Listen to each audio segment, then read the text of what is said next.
Seigneur. Élève le nom de Jésus, bien-aimé. Élève-le. Prie pour ton cœur, que Dieu dispose ton cœur. Seigneur, je suis qu'un simple instrument. Sur nos Bibles, dans le livre de Matthieu chapitre 13, à partir du 18e verset jusqu'au 30e verset, la Bible dit, Matthieu chapitre 13, à partir du 18e verset. Vous donc écoutez ce que signifie la parabole du semeur. Lorsqu'un homme écoute la parole du royaume et ne la comprend pas, le malin vient et enlève ce qui a été sémé dans son cœur. Cet homme est celui qui a reçu la sémence le long du chemin. Celui qui a reçu la sémence dans les endroits pierreux, c'est celui qui entend la parole et la reçoit aussitôt avec joie. Mais il n'a pas de racine en lui-même, il manque de persistance. Et dès que survient une tribulation ou une persécution à cause de la parole, il y trouve une occasion de chute. Celui qui a reçu la sémence parmi les épines, c'est celui qui entend la parole, mais en qui les soucis du siècle et la séduction des richesses étouffent cette parole et la rendent infructueuse. Celui qui a reçu la sémence dans la bonne terre, c'est celui qui entend la parole et la comprend. Il porte du fruit, et un grain en donne 100, un autre 60, un autre 30. Il leur proposa une autre parabole et il dit: le royaume des cieux est semblable à un homme qui a sémé une bonne sémence dans son champ. Mais pendant que les gens dormaient, son ennemi vint, s'aima délivré parmi le blé et s'en alla. Lorsque l'herbe eut poussé et donné du fruit, l'ivraie parut aussi. Les serviteurs du maître de la maison vinrent lui dire: Seigneur, n'as-tu pas sémé une bonne sémence dans ton champ? D'où vient donc qu'il y a de l'ivraie? Il leur répondit: c'est un ennemi qui a fait cela. Et les serviteurs lui dirent: veux-tu que nous allions l'arracher? Non, dit-il, de peur qu'en arrachant l'ivraie, vous ne déraciniez en même temps le blé. Laissez croître ensemble l'un et l'autre jusqu'à la moisson. Et à l'époque de la moisson, je dirai aux moissonneurs: arrachez d'abord l'ivraie et liez-la en gerbe pour la brûler, mais amassez le blé dans mon grenier. La parole du Seigneur Dieu Tout-Puissant. Notre thème de ce soir s'intitule « Le but ultime de la bonne nouvelle ».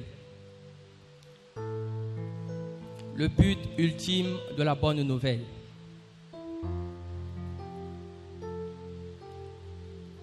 Le but ultime de la bonne nouvelle.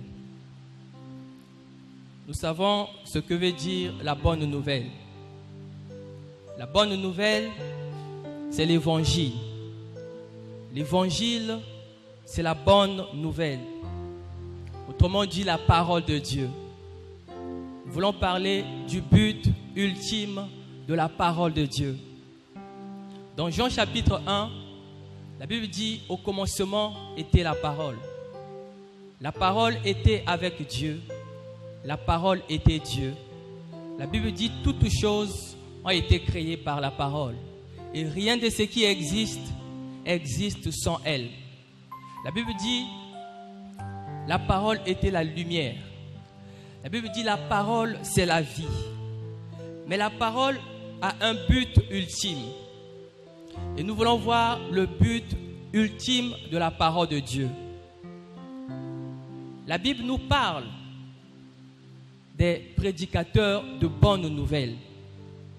Des prédicateurs de bonnes nouvelles, sont des gens choisis par Dieu pour proclamer la bonne nouvelle.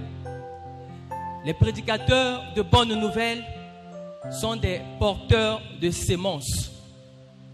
Quand Jésus parle du semeur, il dit « Je suis le semeur » et la sémence, c'est la parole de Dieu. Quand l'apôtre Paul a pris les thèmes sur le semeur, dans 1 Corinthiens chapitre 3, versets 4 à 9, l'apôtre Paul nous parle de 3 sortes de personnes.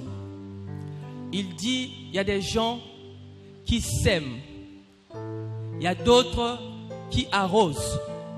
Mais le plus grand, ce n'est pas celui qui sème. Le plus grand, ce n'est pas celui qui arrose. Mais le plus grand, c'est celui qui a la capacité de faire croître la sémence. Il y a des gens qui sèment la sémence. Quand quelqu'un ne connaît pas Dieu, le point de départ, c'est la sémence. Quand quelqu'un est dans le péché, quand il écoute la bonne nouvelle et que son cœur est touché et qu'il accepte de suivre Jésus-Christ, quand la personne est née de nouveau, il y a une sémence que Dieu plante dans son cœur. Il y a des gens qui sont des semeurs, qui plantent la sémence. Mais le fait de planter la sémence n'est pas l'achèvement du travail. Parce qu'un jardinier, quand il plante la sémence, il doit de temps en temps arroser. Il doit arroser pour que la sémence produise quelque chose. C'est pour cela que la parole de Dieu a aussi un but ultime. Mais quel est le but ultime de la parole de Dieu?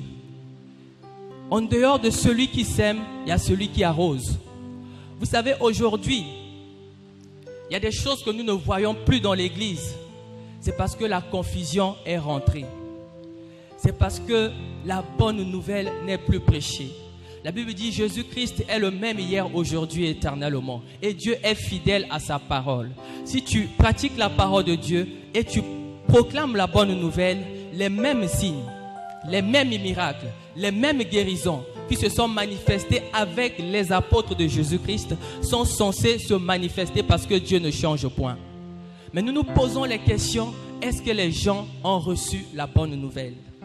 Quand tu reçois la sémence, ce n'est pas ça l'achèvement. On doit arroser. Mais l'apôtre Paul parle que moi j'ai sémé. Apollos a arrosé. Il dit le plus grand, ce n'est pas celui qui sème. Le plus grand, ce n'est pas celui qui arrose, mais c'est celui qui fait croître, qui est Dieu lui-même. Les porteurs de bonnes nouvelles sont des gens qui viennent pour dire ce que le cœur de Dieu veut. Les porteurs de bonnes nouvelles sont des gens qui viennent annoncer ce que le Seigneur veut que le peuple de Dieu écoute. Ça veut dire qu'il y a aussi des porteurs de mauvaises nouvelles. Les porteurs de mauvaises nouvelles, ce ne sont pas des gens que Dieu a envoyés. La Bible dit qu'il y aura un temps où les hommes ne supporteront plus la saine doctrine. Les gens auront des démangeaisons. Les gens voudront établir les prédicateurs selon les desseins de leur cœur. Mais la parole de Dieu a un but ultime. Nous ne prêchons pas la parole de Dieu pour être acclamés. La parole de Dieu n'est pas prêchée pour que cela reste une connaissance dans nos têtes. Parce que la parole de Dieu n'est pas un cours de philosophie, mais la parole de Dieu, c'est la vie. C'est pour cela, le porteur de bonnes nouvelles, ce n'est pas celui-là qui proclame la vérité sans être dans la vérité. Un jour, Jésus-Christ était confronté aux pharisiens parce qu'il y avait une femme qui avait commis l'adultère. On a emmené la femme devant Jésus. On a dit, cette femme doit être lapidée, car il est écrit que celui qui commet l'adultère doit être lapidé. Jésus-Christ a dit, parmi vous, si quelqu'un n'a pas de péché, qu'il jette la pierre sur cette femme. Ces hommes, accusés par leur conscience, ils se sont dit, comment je vais condamner l'autre alors que moi-même je suis dans le péché? Pour dire que prêcher la parole de Dieu, c'est une responsabilité. Tu ne peux pas prêcher la vérité sans être dans la vérité. Tu ne peux pas prêcher la sainteté sans être dans la sainteté. C'est la raison pour laquelle aujourd'hui, la bonne nouvelle est prêchée. Nous ne voyons pas le miracle. La bonne nouvelle est prêchée. Nous ne voyons pas la guérison. Alors que quand la parole de Dieu est proclamée, la Bible dit que Dieu veille toujours à sa parole. Dieu est toujours derrière sa parole. La parole de Dieu est puissante. La parole de Dieu est efficace. Mais nous voyons ici que la sémence a été déposée. La parole de Dieu a été prêchée. Ici, le problème, ce n'est pas la sémence, mais le problème, c'est la terre. Le problème, ce n'est pas Dieu, mais le problème, c'est nous. Nous sommes un problème. Nous voulons faire de la parole de Dieu une connaissance. Mais alors que la parole de Dieu, c'est la vie. C'est une vie qui se vit. C'est pour cela que tu ne peux pas voir les effets de la parole de Dieu. Aussi longtemps que cette parole est une connaissance. Nous ne venons pas écouter la parole de Dieu pour devenir des auditeurs oubliés. La Bible dit que la parole de Dieu devient efficace quand celui qui écoute cette parole commence à mettre la parole de Dieu en pratique. C'est pour cela que nous voyons que le diable suscite l'esprit de concurrence. Il y a celui qui dit non, celui-ci ne prêche pas bien, celui-là ne prêche pas bien. Ce n'est pas l'esprit de Dieu. La Bible dit Dieu parle d'une manière tantôt d'une autre. Le pasteur a prêché sur le péché. Est-ce que tu as abandonné déjà le péché? Le pasteur a prêché sur telle chose. Est-ce que tu as déjà abandonné? Vous savez, le but ultime de la parole de Dieu, ce n'est pas de faire marcher les paralytiques. Car quelqu'un peut être paralytique. Tu pries pour lui. Il commence à marcher. Au lieu de suivre Jésus, il commence à suivre des femmes. Il commence à vivre dans le péché. Le but ultime de la parole de Dieu, c'est de donner aux hommes la vie éternelle.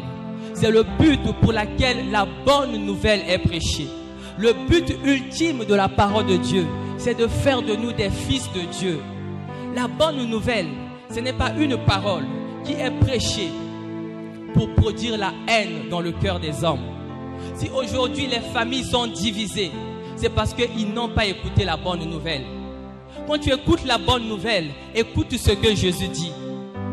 Tu aimeras le Seigneur ton Dieu de tout ton cœur, de toute ton âme, de toute ta force, de toute ta pensée. Car le prédicateur ne prêche pas pour ramener le peuple vers lui, mais il prêche pour ramener le peuple vers Dieu. Car le but ultime, c'est de nous donner la vie éternelle. Quand la bonne nouvelle est prêchée, la parole de Dieu ne produit pas seulement l'amour, mais la parole de Dieu produit aussi la haine. Mais pas la haine des hommes, mais la haine du péché. Pas la haine des hommes, mais la haine du mal. C'est pour cela que quand la parole de Dieu est prêchée, l'amour s'établit. Et quand l'amour s'établit, tu commences à aimer le Seigneur. C'est pour cela que Jésus dit, tu ne peux pas m'aimer sans aimer ton prochain. Si tu veux prouver que tu m'aimes, commence à pratiquer la parole de Dieu. Si tu veux prouver que tu m'aimes, commence à aimer ton prochain. Aujourd'hui, nous prétendons être des enfants de Dieu, mais au milieu de nous, il n'y a pas l'amour. C'est que la parole de Dieu n'a pas atteint le but. Les effets de la bonne nouvelle, c'est que la bonne nouvelle produit l'amour dans des cœurs. Et aujourd'hui, si le monde meurt, c'est parce qu'il n'y a pas l'amour. C'est parce qu'il n'y a pas l'amour dans des cœurs. Les effets que la parole de Dieu produise, c'est que la parole de Dieu produit l'amour et la haine. Quand tu entends la bonne nouvelle, tu commences à haïr le péché. Tu commences à dire le péché n'est pas une bonne chose. Tu commences à haïr la sorcellerie. La bonne nouvelle n'est pas prêchée pour diviser des familles. Aujourd'hui, il y a des familles qui sont divisées parce qu'ils ont reçu des faux prophètes, qui n'ont pas su canaliser les gens, qui n'ont pas su orienter les gens. Parce que quand la bonne nouvelle est prêchée, la bonne nouvelle n'élève pas le diable, mais la bonne nouvelle rabaisse le diable, mais élève Jésus-Christ. La bonne nouvelle n'élève pas la puissance de Satan, mais la bonne nouvelle élève la puissance de Dieu. La Bible dit il a reçu le nom au-dessus de tous les noms. Et au nom de Jésus-Christ, tout genou fléchira sans exception. C'est pour cela que quand tu écoutes la bonne nouvelle, tu sors de la prison. Parce qu'on te fait comprendre que la prison n'est pas pour toi. C'est pour cela le but ultime de la bonne nouvelle, c'est de faire de nous les fils de Dieu. Mais pourquoi la parole de Dieu ne produit pas la vie? La Bible décrit plusieurs raisons. Jésus-Christ n'est pas le seul semeur. Le diable aussi, c'est un semeur. le diable aussi sème la sémence. C'est pour cela dans l'église, on peut prêcher sur l'amour.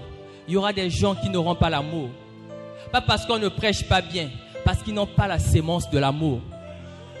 On va prêcher la repentance. Il y aura ceux qui ne vont pas se repentir. Pas parce que les prédicateurs ne prêchent pas bien, mais parce que le tout, c'est d'abord la sémence. Si tu n'as pas la sémence de Dieu, même si tu fais les efforts, tu ne pourras pas vivre la vie de la sainteté. Si tu n'as pas la sémence de Dieu, même si tu fais les efforts, tu n'arriveras pas. Parce que cette sémence n'a pas été plantée en toi. Mais aujourd'hui, je suis venu te montrer que le but ultime de la bonne nouvelle, ce n'était pas de donner aux hommes des richesses. Ce n'était pas de donner aux hommes les choses de la terre. Dieu n'est pas contre la richesse, mais le but ultime de la bonne nouvelle, c'est de faire de nous des fils de Dieu. C'est pour cela qu'il dit, si vous voulez être fils de votre Père qui est dans les cieux, il dit, aimez vos ennemis. C'est ça le but ultime de la bonne nouvelle. Mais d'où viennent qu'aujourd'hui, il y a la haine dans nos cœurs? D'où viennent qu'aujourd'hui, il y a les divisions parmi les chrétiens? D'où viennent qu'aujourd'hui, les chrétiens se plaignent jour après jour? Dans ma vie, les choses ne marchent pas. Parfois, ce n'est pas parce que les hommes sont contre toi, mais c'est parce que tu n'as pas compris le but ultime de la bonne nouvelle. Vous savez, aujourd'hui, les gens ont tellement élevé le diable, au point où quand rien ne marche dans nos vies, c'est le diable qui est accusé. Mais nous avons oublié les fondamentaux de la parole de Dieu. La bonne nouvelle a un but ultime, mais la bonne nouvelle touche tous les domaines de notre vie. Que ce soit la vie du foyer, Dieu place sa parole. Que ce soit au travail, Dieu a placé sa parole. Je connais une sœur à Brazza. Cette sœur, elle avait mis au monde. Et après des années, elle avait maintenant des problèmes de conception. Et elle venait à l'église, on priait pour la sœur. On priait pour la sœur. Pendant que nous prions pour la sœur, on avait l'impression que la situation ne changeait pas. Vous savez, à un certain moment, quand tu pries, tu constates que la situation ne change pas. Tu dois revenir en arrière, consulter Dieu, prier pour chercher une orientation. Parce que devant une situation, la situation doit changer. Mais si la situation que je veux que ça change, ce n'est pas la volonté de Dieu, même si je prie, Dieu n'agira pas. Parce que ce n'est pas à nous de conduire Dieu, c'est à Dieu de nous conduire. Et cette sœur, elle a dit, sœur, on va d'abord consulter Dieu. On va d'abord prier. Nous avons commencé à prier. Nous avons commencé à prier jusqu'à ce que le Seigneur nous a parlé. Dis, sœur, si toi tu ne mets plus au monde, ce n'est pas le problème de la sorcellerie.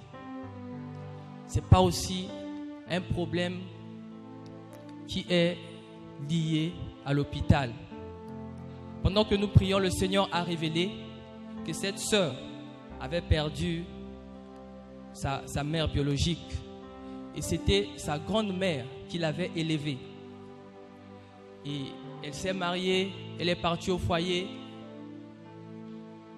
Il y a eu des gens qui ont commencé à dire que celle qui t'a élevée, c'est une sorcière. Et la sœur soutenait la grande-mère. À un certain moment, elle avait pris la décision de ne plus la soutenir, de ne plus l'assister financièrement. Et là où sa grande-mère se trouvait, ça la faisait tellement mal. Mais comment je vais faire? Aujourd'hui, je suis accusée. Mais elle n'était pas sorcière. Et à cause de ses inquiétudes, à cause de ses soucis, la Bible dit que Dieu est le père des orphelins et le défenseur des veuves. Dieu n'a pas permis que cette sœur trouve un enfant à cause des inquiétudes de sa grande-mère. Nous avons dit à la sœur, ton problème n'est pas un problème de l'hôpital. Ton problème n'est pas un problème de la prière. tu dois partir, te réconcilier et demander pardon. Elle était partie, elle s'est réconciliée, elle a demandé pardon et aujourd'hui, elle a encore mis au monde 2 enfants pour dire que la bonne nouvelle ne vient pas pour diviser les gens, mais la bonne nouvelle vient pour unir les gens, car nous sommes une famille, nous sommes un peuple et notre force, notre puissance, c'est quand nous sommes unis. Si nous ne sommes pas unis, nous ne pouvons pas vaincre l'ennemi. Si nous ne sommes pas unis, nous n'allons pas avancer. C'est pour cela la bonne nouvelle ne vient pas pour diviser les gens, mais la bonne nouvelle vient pour faire naître l'amour. La bonne nouvelle vient pour rabaisser le diable et pour élever Dieu. C'est pour cela que je suis venu pour t'annoncer la bonne nouvelle et te dire que le but ultime de la bonne nouvelle, c'est de faire de nous des fils de Dieu. La Bible dit Jésus-Christ vient pour prendre une église qui n'a pas de tache, qui n'a pas de rides. C'est ça le but ultime de la bonne nouvelle. Tu ne dois pas être heureux pendant que tu es conscient qu'il y a un péché que tu n'arrives pas à abandonner. Tu ne dois pas être heureux pendant que tu es conscient, tu n'arrives pas à vivre la parole de Dieu. Tu ne dois pas être heureux pendant que tu es conscient, ta vie spirituelle était mieux au passé et qu'aujourd'hui, tu n'as plus la vie de prière. Tu ne dois pas être heureux parce que le but ultime, c'est que tu demeures toujours dans la présence de Dieu. Mais combien de chrétiens aujourd'hui ne sont plus présents dans la présence de Dieu? Le but ultime, c'est que la sémence qui a été sémée se reproduise. Vous savez, quand la sémence se reproduit, il n'y a pas une différence avec la sémence initiale. La même sémence qui a été sémée au commencement, c'est la même sémence que nous allons retrouver à la fin. Parce que quand on sème la sémence, la finalité, c'est que ça va produire des fruits. Christ ne peut que produire Christ. Le Saint-Esprit ne peut que produire Christ. Le Saint-Esprit ne peut pas produire autre chose. C'est pour cela, le problème de l'Église aujourd'hui, c'est un problème qui est lié à la conscience. La délivrance commence par la prise de conscience. La prise de conscience, c'est le premier pas vers la délivrance. Le miracle commence par la prise de conscience. La bonne nouvelle vient pour nous rendre conscients. Conscients de l'amour de Dieu. Conscients de la puissance de Dieu. Maintenant, quand la personne est consciente, il doit mettre le premier pas. Et c'est le premier pas qui changera toutes choses. Le but ultime, c'est que nous devenons des fils de Dieu. Le but ultime, c'est que nous devenons des fils de Dieu. Quand tu deviens un fils de Dieu, tu verras que ta façon de voir les choses va changer. Tu ne vas plus voir les choses comme tout le monde. Aujourd'hui, nous avons des présidents sur la terre. Est-ce que quelqu'un, peu importe son galon, il va arrêter le fils du président de la République? Même si le fils du président de la République a commis un délit, il est obligé d'aller d'abord faire un rapport. Parce qu'il se dit, ça c'est le fils du président. Mais si nous pouvons également considérer les choses de la même façon, nous allons voir que nos vies vont changer. Car le but ultime de Dieu, c'est que nous devenons ses enfants. Le but ultime de l'évangile, c'est que nous devenons des fils, mais pas des enfants, mais des fils de Dieu. La Bible dit l'humanité attend la révélation des fils de Dieu. Les fils de Dieu sont des hommes qui viennent sur terre pour révéler l'amour de Dieu. Les fils de Dieu sont des hommes qui viennent sur terre pour révéler la puissance de Dieu. C'est pour cela que le Seigneur fait confiance aux fils et non aux enfants. Si mon enfant me dit, papa, achète, si j'ai un enfant, il me dit, achète-moi la voiture. La demande n'est pas mauvaise. Mais si l'enfant n'a pas encore atteint l'âge, je ne peux pas l'acheter la voiture. C'est pour cela que nous devons comprendre que le but ultime de l'évangile est que nous devenons des fils de Dieu. Quand tu deviens fils de Dieu, tu es conscient de tes droits. Tu es conscient de ton autorité. Tu es conscient de ton pouvoir. Tu es conscient de la vie que Dieu t'a donnée. Quand tu deviens fils de Dieu, devant les situations, tu ne crains point parce que tu sais la finalité, c'est que tu seras victorieux. Un fils de Dieu, c'est celui qui connaît le plan de Dieu. C'est pour cela le but ultime de Dieu, c'est que nous devenons ses enfants. Ce soir, je suis venu te dire, le but ultime de la parole de Dieu, ce n'est pas seulement de donner l'argent. Ce n'est pas seulement de faire marcher les paralytiques. Ce n'est pas seulement de prier pour la résurrection des morts. Mais le but ultime de la parole de Dieu, c'est de faire de nous des fils de Dieu. Car la plus grande bénédiction, c'est de devenir un fils de Dieu. Car la plus grande bénédiction, c'est la vie éternelle. Le Seigneur veut que l'Église en paix s'élève en ayant la conscience des fils. Car quand j'aurai la conscience d'un fils de Dieu, je vais marcher avec assurance. Quand j'aurai la conscience d'un fils de Dieu, je vais marcher avec joie. Parce que je sais que je suis héritier et co-héritier avec Christ. C'est pour cela, bien-aimés, le but ultime de la parole de Dieu, c'est que nous devenons des fils de Dieu. Le bien ultime, ce n'est pas la guérison, bien que Dieu guérit, mais le bien ultime, c'est que Dieu fait de toi son enfant. Le Seigneur est merveilleux. Il n'est pas seulement un Dieu qui connaît le commencement, c'est aussi un Dieu qui connaît la fin.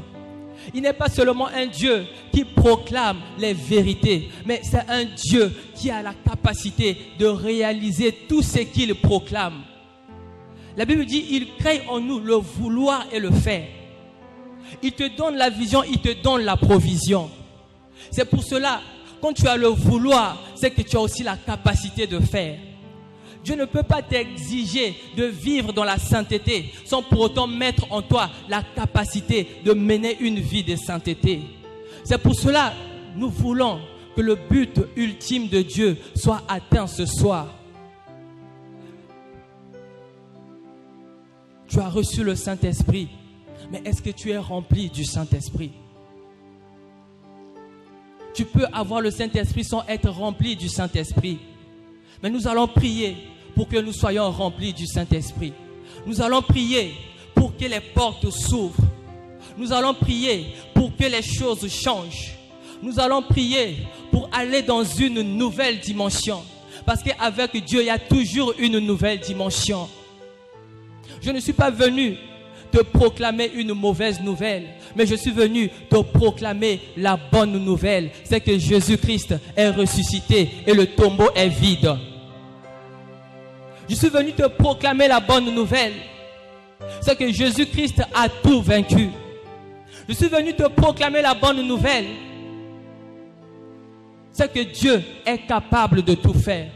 Je suis venu te proclamer la bonne nouvelle pour réveiller ta conscience et te faire comprendre que le but ultime, c'est que nous devenons des fils de Dieu. Tu dois te réveiller. Tu pries, mais ce n'est pas encore ça.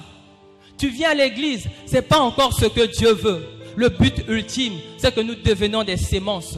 Le but ultime, c'est que nous devenons la lumière du monde. Le but ultime, c'est que nous devenons ce peuple dominateur. Le but ultime, c'est que partout où nous irons, que les gens sachent que nous sommes les enfants de Dieu. C'est pour cela, quand tu fais le combat spirituel, quand tu fais la prière d'autorité, tu dois exercer également l'autorité. Tu dois prier et donner des ordres parce que le but ultime, c'est que nous devenons des fils de Dieu. Et le fils de Dieu, ce n'est pas n'importe qui.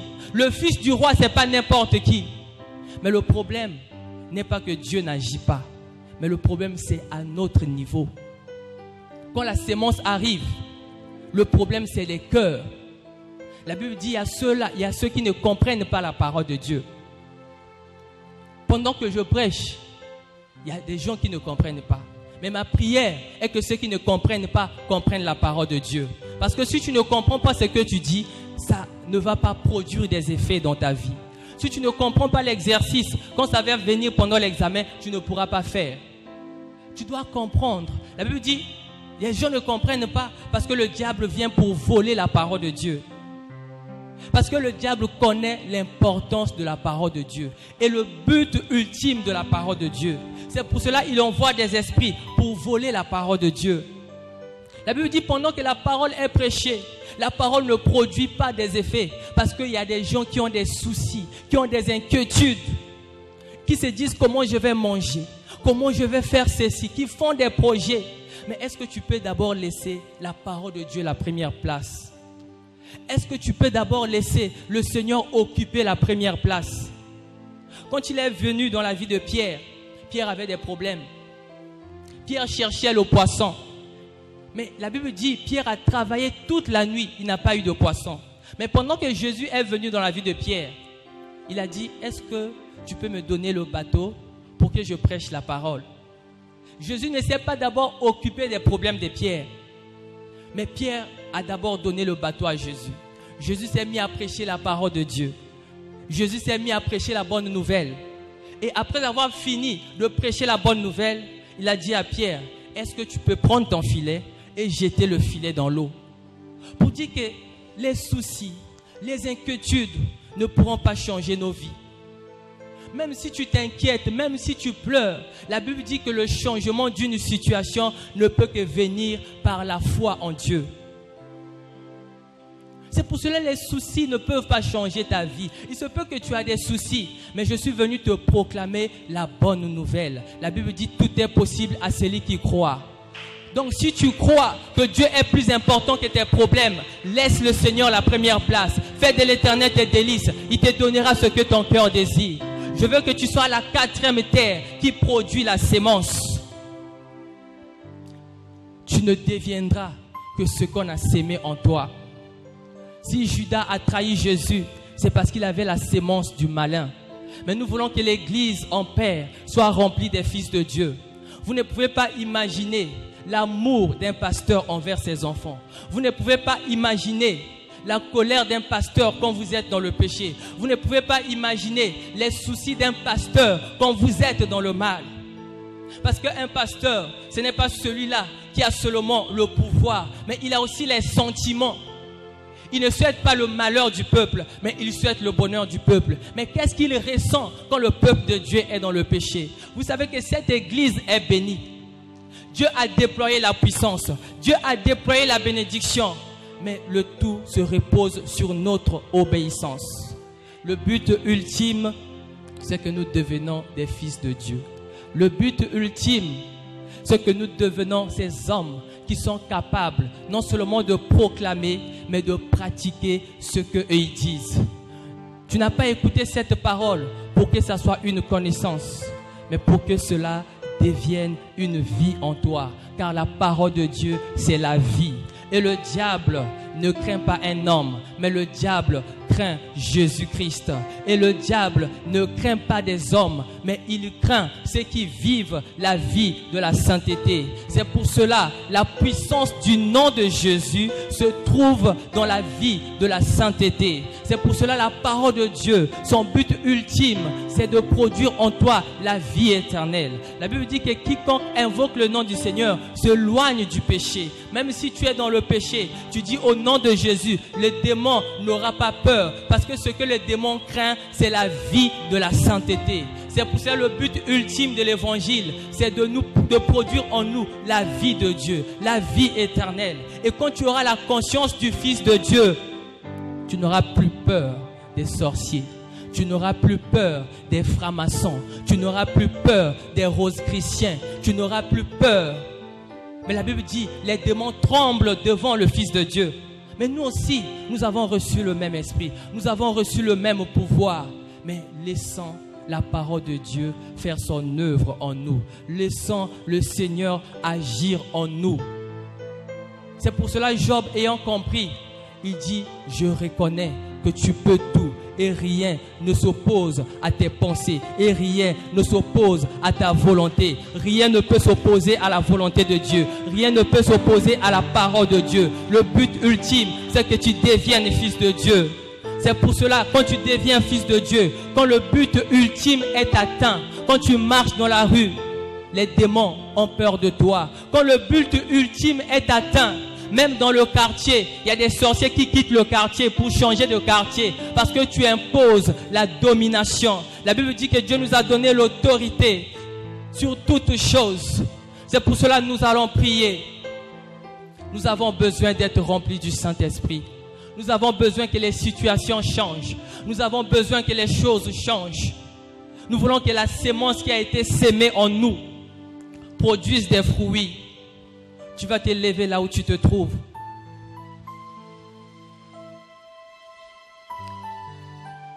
Commence à dire merci à Dieu pour sa parole.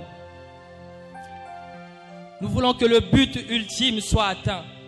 Dieu peut te guérir, mais le but ultime, c'est que tu deviennes son fils. Tu peux écouter la parole de Dieu, c'est bien, mais le but ultime, c'est que tu mettes cette parole en pratique. La parole de Dieu ne doit pas rester une simple connaissance, mais elle doit devenir une vie en nous.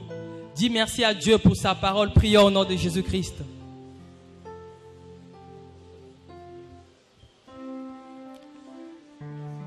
Dis merci à Dieu.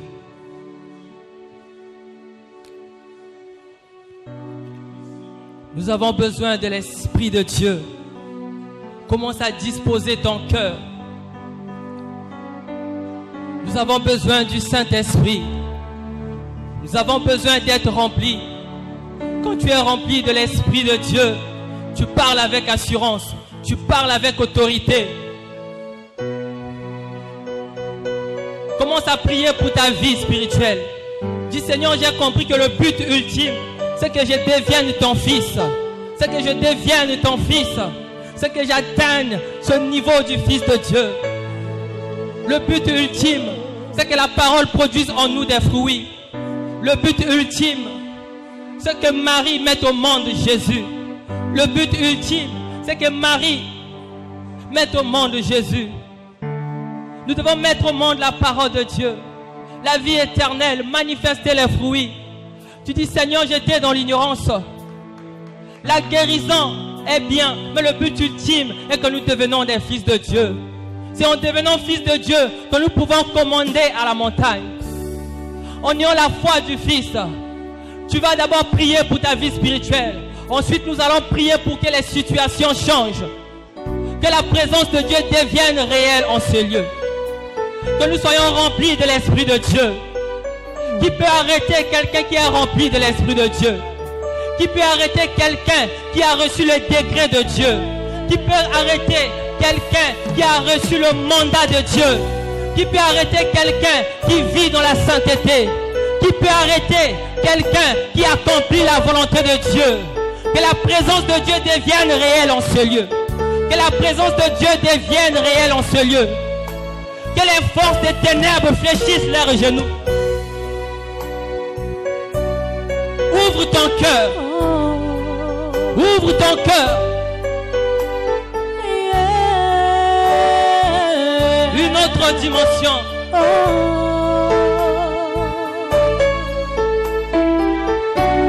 Que ta présence en moi devienne réelle.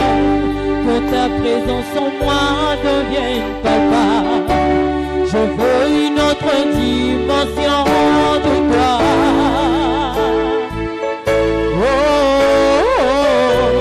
Que ta présence en moi devienne réelle. Que ta présence en moi devienne palpable. Je veux une autre dimension de toi. Que ta présence devienne réelle. Palpable.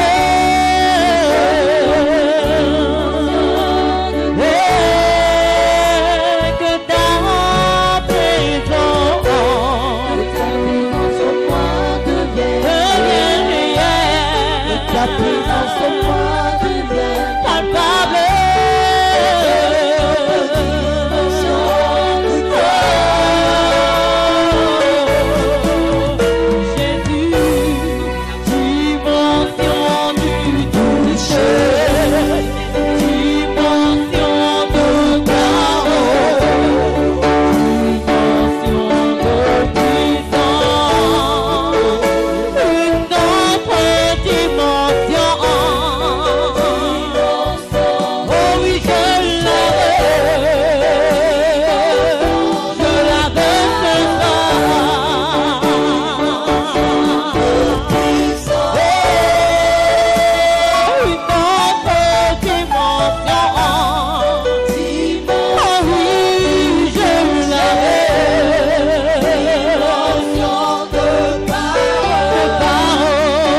descendre ta puissance. Yahweh, fais descendre ton onction. Une nouvelle dimension. Il y a une dimension où l'ombre peut guérir. La Bible dit que l'ombre de Pierre guérissait les malades. Il y a une dimension nouvelle où on peut palper la puissance de Dieu, où on peut palper la gloire de Dieu. C'est cette dimension qui est en ce lieu. Le Dieu de l'alliance est en ces lieux. Quand il appelle les serviteurs, il tisse l'alliance. La gloire de Dieu est ici. Commence à prier pour ta vie. Commence à donner des ordres. Commence à donner des ordres. La Bible dit tout genou fléchira. Commence à donner des ordres à ces esprits, à cette situation qui s'élève contre ta vie. Commence à donner des ordres. La Bible dit tout genou fléchira dans les cieux et sur la terre. Commence à donner des ordres parce que la gloire de Dieu est ici. Rien ne peut résister devant la gloire de Dieu. Rien ne peut résister devant la puissance de Dieu. Rien ne peut résister. Il est sorti du tombeau. Le tombeau est vide. Il a tout vaincu. Quel est l'esprit qui se tient devant toi? Quel est ce démon qui tient devant toi? Quel est ce démon qui dira qu'il n'a pas été vaincu? La mort a été vaincue. La stérilité a été vaincue. Les blocages ont été vaincus. Commence à prier avec foi, avec détermination. Quelle est cette situation? Quel est ce problème? Prie pour ta vie. Prie pour ta vie, que les choses changent. La sémence de Dieu ne produit pas l'échec. La semence de Dieu ne peut que produire la victoire. La sémence de Dieu ne peut que produire la victoire. Refuse la défaite, refuse l'échec, refuse la malédiction, refuse la prison, refuse les blocages, refuse la condamnation. Il n'y a plus de condamnation pour ceux qui sont en Jésus-Christ. Refuse la condamnation. Refuse la condamnation, refuse les blocages, refuse la condamnation. Dis je refuse, je suis un fils de Dieu. Dis je refuse, je suis un fils de Dieu. Dis je refuse, tout est possible à celui qui croit. Dis je refuse le blocage. Dis je refuse. Dis je refuse la maladie. Il guérit toutes sortes de maladies. Il guérit toutes sortes de maladies. Dis je refuse. Refuse les blocages. Refuse la condamnation. Refuse l'échec.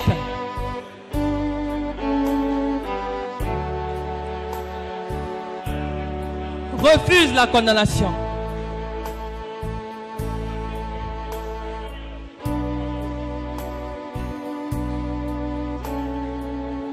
Nous allons prier pour l'Église. Tu as prié pour ta vie et pour ta famille. Tu vas prier pour l'Église. Là où tu écoutes la parole de Dieu. Là où tu viens pour servir Dieu. Le diable combat ta vie. Il combat ta famille. Il combat aussi l'Église de Dieu. Mais la plus grande erreur de Satan, c'est de combattre l'Église de Dieu. La Bible dit ne courez pas le risque d'avoir combattu contre Dieu. Nous allons prier, demandant que Dieu se lève dans cette œuvre. Nous allons prier, demandant que les sorciers, les francs-maçons, les magiciens, les occultistes qui se lèvent contre cette église soient mis hors état de nuire. Prions au nom de Jésus-Christ.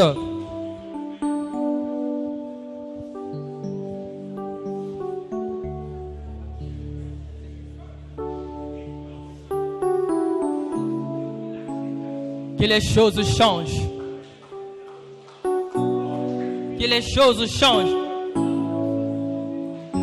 Quand il descend, tout s'arrête. Quand il descend, les choses changent. Quand il descend, les vies changent.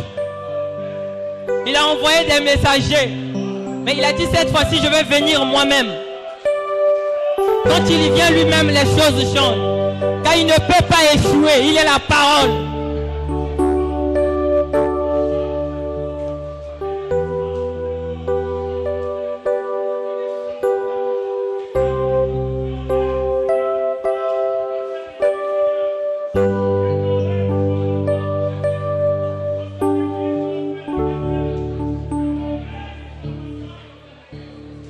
Quand tu descends, oui, tout s'arrête, il y a transfert entre ciel et terre. Quand tu descends,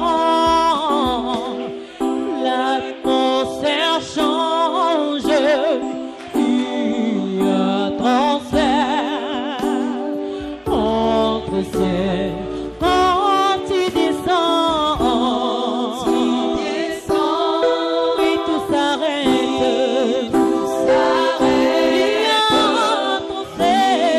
a transfert entre ciel et terre.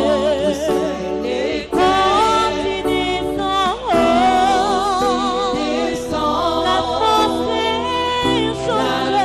l'atmosphère change, il y a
ta présence est là. C'est pour cela, Jésus, nous t'acclamons parce que tu es là. C'est pour cela, Jésus, nous poussons des cris de joie parce que tu es là. Commence à dire merci à Dieu. Commence à élever Jésus. Il agit toujours. Il agit toujours. Il agira toujours parce qu'il n'est pas un homme pour mentir. Il confirme toujours sa parole. Il dit les ténèbres ne régneront pas à toujours. Même si les ténèbres règnent, mais ce n'est pas à toujours. En un seul jour, la mort est rentrée dans le monde. Mais en un seul jour, il a aussi changé les choses. Parce qu'il est Dieu. C'est pour ça que la Bible dit, si aujourd'hui vous écoutez sa voix, n'endurcissez pas vos cœurs. Le miracle, ce n'est pas le problème de demain. Dieu s'appelle Je suis. C'est le Dieu de l'actualité. C'est le Dieu du présent. Celui qui à la fois, je crois de tout mon cœur que Dieu l'a visité. C'est pour cela, Seigneur, nous te bénissons. C'est pour cela, Seigneur, nous t'élèvons. La bonne nouvelle n'a pas été prêchée pour élever le diable, mais pour t'élever Jésus et pour montrer que toi, tu rabaisses celui qui s'élève de lui-même. C'est pour cela, Jésus, nous te bénissons. C'est pour cela, Seigneur, nous t'acclamons pour exprimer notre joie.